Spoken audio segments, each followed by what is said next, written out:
What is up, Steelers Nation? Thank you so much for jumping on to another episode of All Steelers Talk. I'm Noah Strackbine, joined by my main man, Steven Thompson. Find us on youtube.com/All Steelers Talkers. Subscribe anywhere you get your podcast. The Pittsburgh Steelers, there's a little bit of controversy going on, and we're going to dive into what it means for right now, but really, what does it mean moving forward for the Pittsburgh Steelers if things don't work out between them and Cam Heyward? Meanwhile, their brutal schedule is all everybody wants to talk about, and we're going to pick a game where we say, this is it. You win this game, things are looking good. You lose this game, the Pittsburgh Steelers might be in trouble because, well, me and Nick, we did our record prediction yesterday.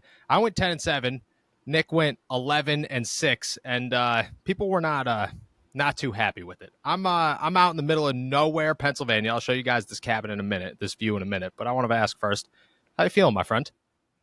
I feel great. I think it's been a lot of fun to just spend the past 24 hours getting really angry about the schedule and Yes. about how the Steelers have been completely screwed over, about how the NFL hates them and everything. It's been one of the more fun weeks of the offseason, just getting mad at games that haven't even been played yet. It's a good time. 100%. Did you, when you saw the stretch, because me and Nick talked about it today, but when you saw the stretch, you know the stretch I'm talking about, the Cleveland to, or Baltimore to Cincinnati, wild stretch of games there. What was your first thought? My first thought was, wow, this is brutal. Like, this is, I don't know. You can't help but look at those teams. I mean, everyone after the bye week, besides the Commanders, is probably going to win double-digit games if I had to bet on it. But, I mean, also, you look at it again, and I still think, okay, it's 6 division games. I'm pretty sure they're still going to go 3-3 in those division games because I haven't seen the Steelers do literally anything else for the past few years. So, I mean, at the end of the day, it's just really those Eagles and Chiefs games that really get you kind of worried because I think the AFC North is still the AFC North, and I still think the Steelers are going to do the vast majority of their resume building and their real important work before the bye week, quite honestly. Yeah, I agree, and I think Nick agreed. We went through, we had a split in the AFC North, 3-3. You feel good about that. Nick might have actually had them sweeping the Browns or maybe the Ravens, one of those. 4-2. I don't think sweeping the Browns. I think that I think it's possible. But I agree with you. I think that the Eagles and the Chiefs are the big ones. If you could get past one of those, you're in really good shape. If you could somehow squeak past both of them, you're in great shape. But it's no help. But at the same time, like we talked about what we talked about yesterday, what we'll continue to talk about is that you have a pretty smooth front half of the schedule to say, okay, look, we're not going to kill ourselves. You win the games that you need to win. You're in a good spot heading into the back half of the season. And yeah, things might not be perfect and you might have a rough schedule, but you got an opportunity to do what you need to do. I agree with that 100%. The other headline is Cam Heyward. Now I want to talk about Cam Heyward, but first I got to show everybody out here this view. This is crazy. I'm at my bachelor party for everybody who knows. We're in the middle of nowhere, Pennsylvania. Look at this bad boy. This is where I am for the next 3 days. Had to make sure everybody saw. It's been a good time here. We've been here for about 20 minutes. For everybody who's wondering why I'm wearing a Pink Floyd shirt, not a All Steelers Talk shirt, that's why. That's definitely why. The other storyline is Cam Heyward. Wants an extension, isn't going to show up to OTAs. Probably not a big deal until minicamp. Definitely a big deal during training camp. Me and Nick talked about it yesterday and, kind of gave our opinions on how there's probably two sides to this coin. I want to hear yours. What's your thoughts on Cam Heyward wanting an extension? I don't know. I want to call it a holdout, but it's technically not a holdout. He said it this morning or yesterday on his podcast that, look, it's OTAs, it's whatever, but he always shows up to OTAs. And if he's making it publicly known that he's not coming, is that not a little bit more than maybe nothing? What were your thoughts on the whole deal? Yeah, it's not technically a hold-in yet. Or hold-out yet. This is like when a kid in college, announces that they intend to enter the transfer portal, but they just haven't actually yet. So we'll wait to see what actually happens next week when Cam does or doesn't show up and when they do or do not have a deal. But this just kind of seems like standing operating procedure for a player of both Cam's stature and his age, and a guy who has his kind of longevity with a certain organization. I don't think Cam is wrong to ask for more money, to ask for an extension or anything like that, to ask for a little bit of a show of faith from the Steelers, and I don't think the Steelers are unreasonable to be a little bit skeptical about it. I think I saw Cam say earlier today or yesterday on his podcast that it's just contract negotiations, and that's really all it is. I mean, I don't think this reflects any kind of ill will from either side towards the other. It's just what you got to do when you're Cam Hayward, when you are, let's face facts, running out of time to make a healthy chunk of change in the NFL. He's 35 years old. I think he can still produce at a high level, so I still think that he is worth a good bit of money to the Steelers, but this is just what happens when a good player kind of gets towards the end of his career. I do think he's not going to end up showing up to OTAs next year. I don't think they'll come to a deal as soon as next week, and probably not very soon after that. I think we're going to have to live with the reality that Cam Hayward's not going to be around for a lot of these offseason workouts, and that's going to freak some people out. But to be honest, I'm not super worried about it. I think this is just how the NFL works these days, and you can't, if you spend your time getting super worked up about this, super concerned about it, I think you'll lead yourself to a bad place that you don't need to. I agree. I think for right now, it's Cam is cordial and the Steelers are cordial, and there's no reason to freak out because they're two people. If this was Deontay Johnson, that was the example that I think I want to stick with, is if Deontay Johnson chose to hold out this season because the Steelers kept him around and he wanted a contract extension, but they weren't going to give him one, there's something to talk about, something pretty massive to talk about. Cam Hayward, right now, for where we stand, it's okay. You have to imagine that both sides are going to give a little bit, that the Pittsburgh Steelers are going to look at this and say, this is Cam Hayward. He's been around a long time. We want him to stay around. He's an important piece to this team. He's an important face to the city. There's just a piece of when Cam retires, we want him to be, in the schedule release videos like Debo, that kind of stuff. Like, you want to make sure that that's okay. And then at the other side of that, it's Cam Hayward understanding like, hey, look, I am 35 years old and I've been here, and as long as they make good to some degree, things should work out.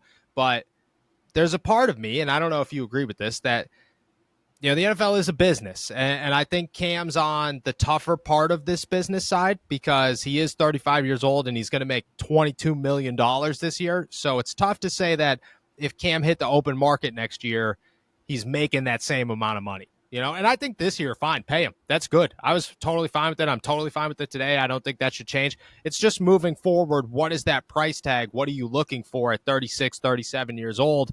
Because it can't be super high. And if it's not, if you're looking at a $15 million a year deal, I think that's totally fine. I think both sides should get a deal done. If Cam's looking for a lot more, I think maybe that's when I'm like, oh, okay. Maybe at some degree this is a little worrisome on Cam's side, because he's going to want maybe more than he's worth, I guess. Yeah. And I think you're spot. I think you're right. He is going to ask for a little bit more than that $15 million number that you threw out there. If it's closer to like $20 million, that's probably what I'd expect him to lead with. And I think the reality of the situation is Cam is just simply not going to get that, whether it's from the Steelers or anyone else. I just can't imagine that there's anyone out there really itching to throw $20 million at a 30. He's going to be 36 by the time his current contract ends. No one's going to be itching to throw $20 million a year at a 36-year-old defensive tackle. And that's even understanding that, last year was a down year from him. He missed some games, but I don't think you can count on, the injury history getting even better as a guy transitions from 35 to 36 and onwards. So, Cam, I think you identified the right thing there, is that I think the only thing that you're really worried about is the relationship souring at the end of Cam's career with the Steelers, because, even if he does end up moving on, even if he does end up getting more money from another team, you don't want it to be because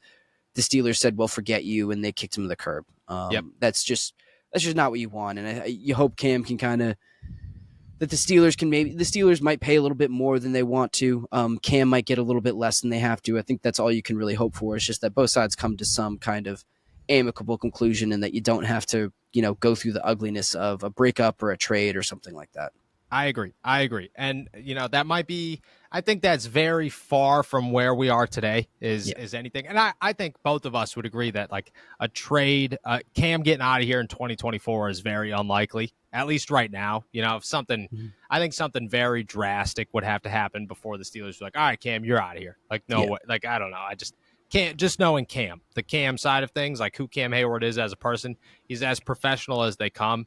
He's as good guy as they come, and I think that he's not gonna let it get there. But I agree with you. There's the thought that maybe it doesn't work out. Maybe this is headed for at one point a breakup. A part where Cam Heyward has kind of outlived his time in Pittsburgh, and that's tough. But it's happened a number of times. The Pittsburgh Steelers are quite frankly known to kind of say, okay, look, you've been here long enough. It's time to move on. Heinz Ward, Troy Polamalu, Ben Roethlisberger, all major names where the Pittsburgh Steelers at one point have said, look, we've done all we can do with you. It's time to find somebody new.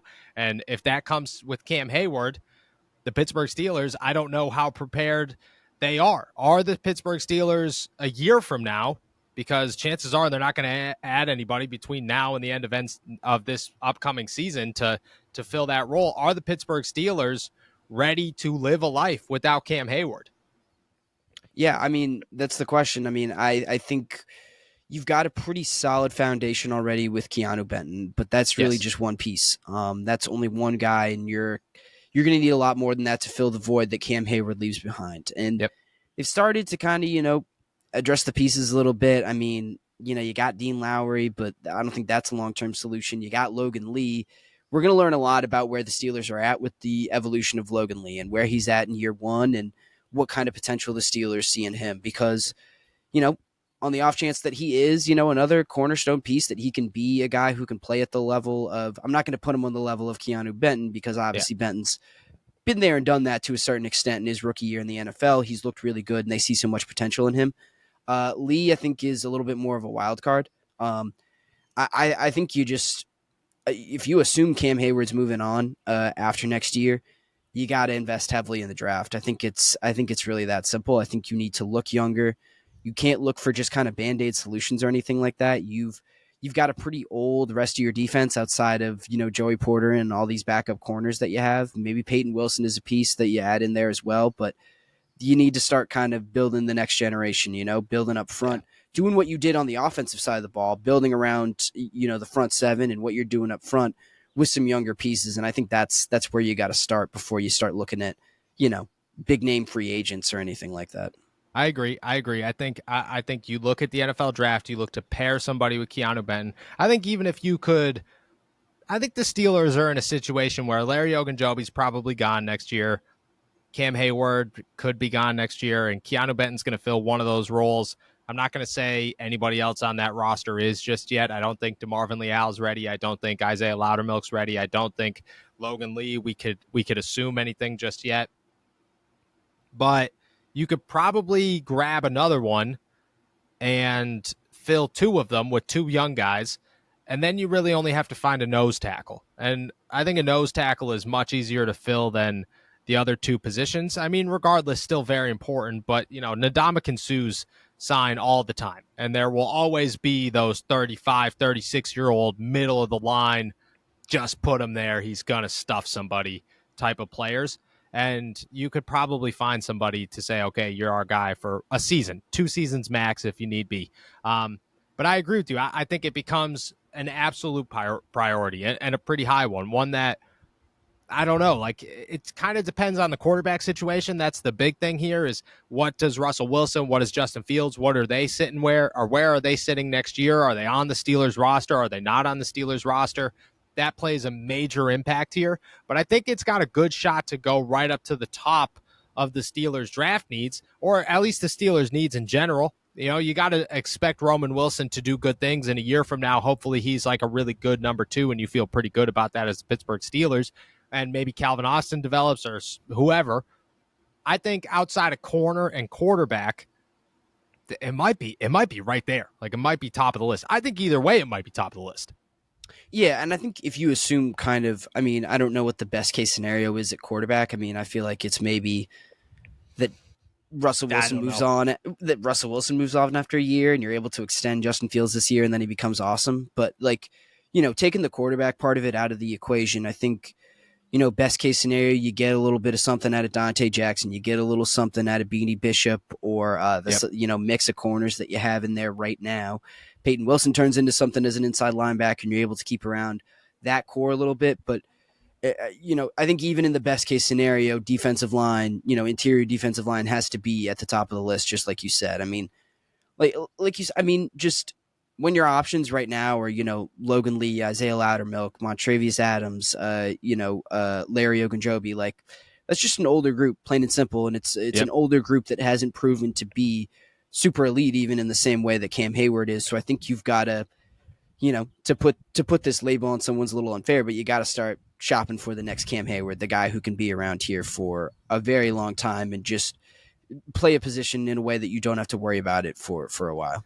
And I agree with that. And I also think that at one point you have to make that decision. And I'm not trying to be pro or con or anti keep Cam Heyward. Yeah. But I'm just saying at some point you have to make the decision of Cam's contract is costing too much to the point where it's time to find the next Cam. And finding the next Cam, you also have to be smarter because you also have to pay George Pickens. You have to pay Pat Freiermuth. You have to pay one of these quarterbacks. You have to pay James Daniels and, all of these guys and keep them around, Minka, TJ.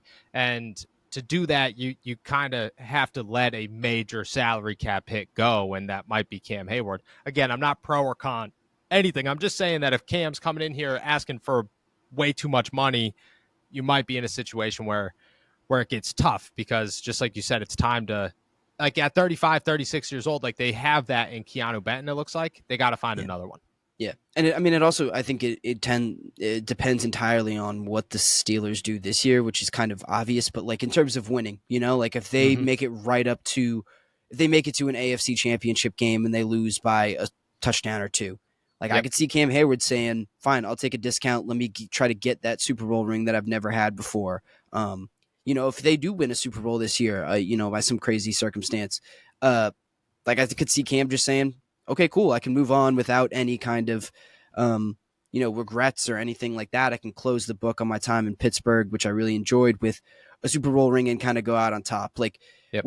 And I think the same thing happens if they get smoked and miss the playoffs or, get bounced in the first round again. Like, then it's a complete wild card. And I don't know if Heyward comes back and says, all right, let's keep pushing. We got something here. We can try to make this happen again. Or just says, I need to go somewhere where I can win, immediately. So I think there's so many variables that have to play out over the course of a season that will also play a really huge factor in how the Steelers approach it and how, even more importantly, how Cam approaches it. We're going to have to talk about this multiple times throughout this offseason, obviously. Yeah. But what are the odds Cam doesn't play this year? Oh, I think next to zero. Yeah. I don't know. Until he's not out there for week one, unless until he's like not dressed, for week one, I'd still be, at least 95. It could be, what time is their first game? Are they a 1 o'clock game on there in the opener? Yeah, 1 o'clock. Atlanta. Yeah. Until like 12:45 on September the 7th or whatever day or September the 8th, whatever they open. I'm going to be pretty confident that Cam Heyward's going to be playing for the Pittsburgh Steelers. Yeah, I agree. I think the second that this came out and everybody started jumping on, they're like, "Wow, he's playing." Like, this is a 35-year-old holdout. This is a totally different situation than anything else. This is just like you said, like you brought up Deontay Johnson. Like, yep, it's the closest comparison, but like this is Cam Heyward we're talking about, man. Yes, this is not. Yes. This is not like this guy has an emotional attachment to the Steelers in a way, and to the city of Pittsburgh in a way that. And, I don't think he's going to let himself get taken advantage of because of that. But, it's just different. And it feels like a cop-out to say that, but, like, it just is. And Cam Heyward's a completely different animal than any other contract holdout that I think you'll see around the rest of the league. I agree 100%. All right, next thing I want to talk about. The Pittsburgh Steelers schedule was released. We dove through it. Me and Nick came up with our predictions. Everybody got mad at us because I had them losing 3 straight. I had them going lost to Baltimore, lost to Cleveland, lost to Cincy. I think I lost some people there on the way, and I apologize. You got to look at the big thing. If you guys weren't such huge haters, you wouldn't lose so many fans. But I just think you need to look inward. Look I tried. I 10-7. I felt good about it. Okay. The first time I went through that schedule, I looked at it and I went, nah, this is a losing record. They're not going to get a losing record. No, go back, do it again. So I came up with 10-7. I felt good about 10-7. It's not my fault that the NFL did this to them. It's not. It's truly not. You look at their schedule, a lot of big games, a lot of somewhat easy games. A lot of important dates, primetime games, so on and so forth.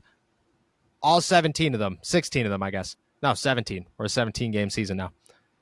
What is the most important one? What is the Pittsburgh Steelers cannot lose this game? If they do, they're in a lot of trouble. What is that game?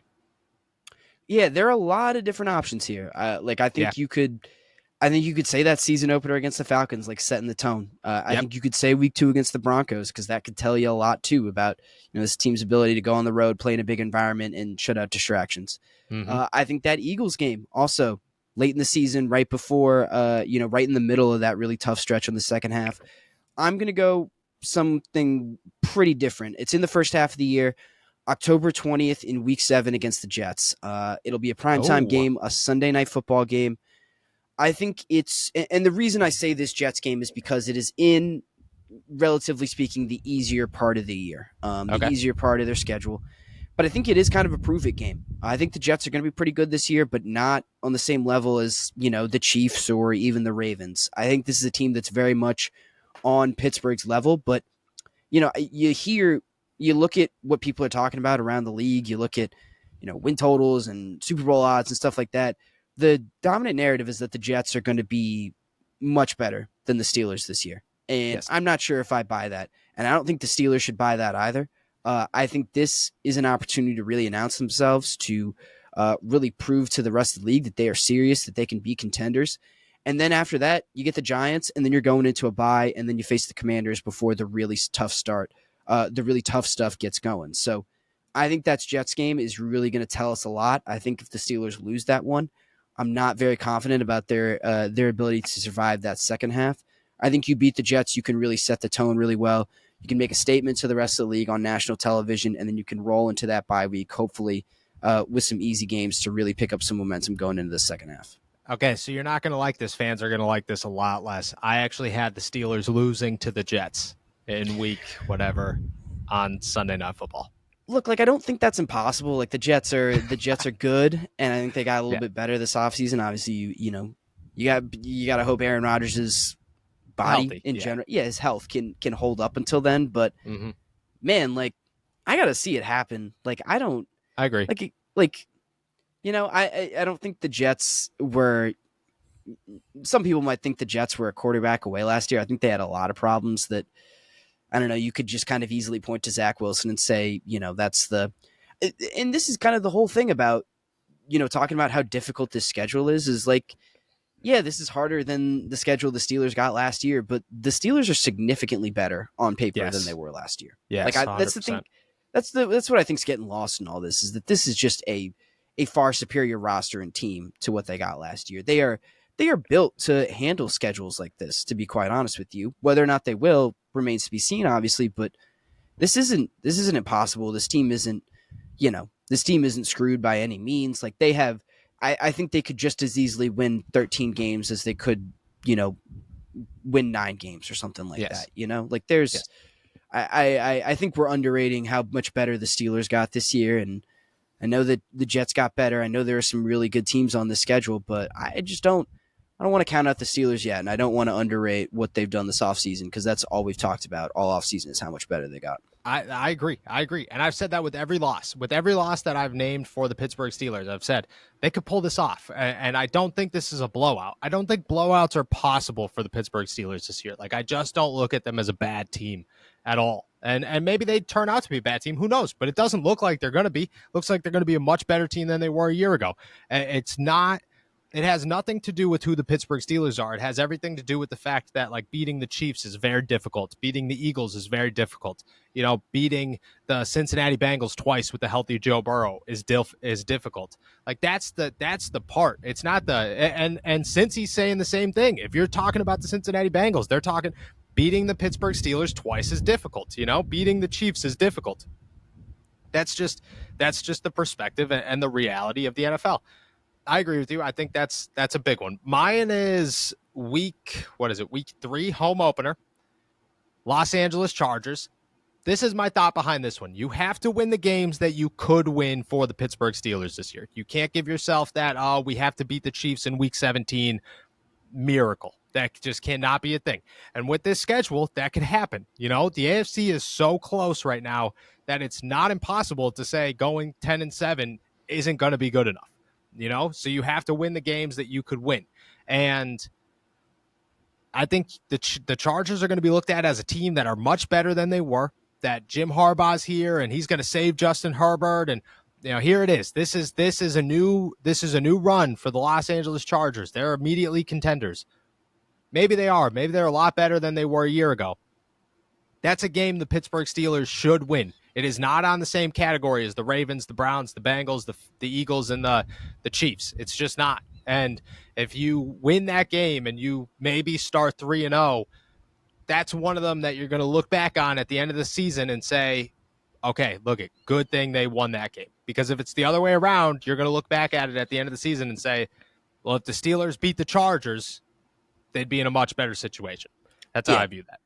Yeah, I mean, think even back to last year, the whole, man, if they didn't lose to the Patriots, man, if they didn't lose to the Cardinals, especially those first 3 weeks, I'd apply the same sentiment to that Falcons game, that Broncos game. Yes, 100%. Just take care of business, man, and you can be going into that Cowboys game at home, another Sunday night or a primetime game on a national stage, with a ton of momentum and ready to really announce yourself in front of a national TV audience against a team with that kind of brand power, a team as strong as the Cowboys. You can do yourself a lot of good by not slipping up before then and not putting more pressure on that game, on those big games than you need to. I completely agree.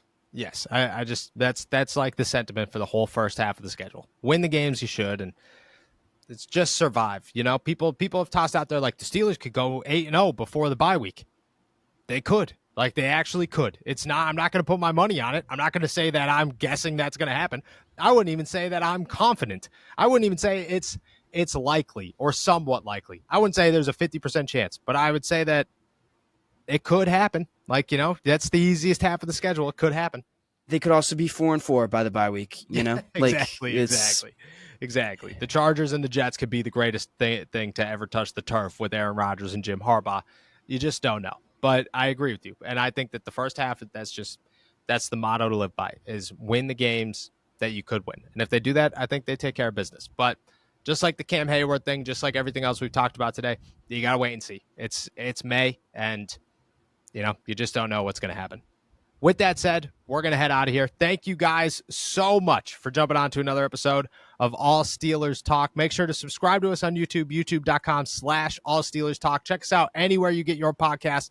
And as always, find all of our work at si.com/NFL/Steelers. We will be back on Monday. Enjoy another beautiful day in the Berg. Peace.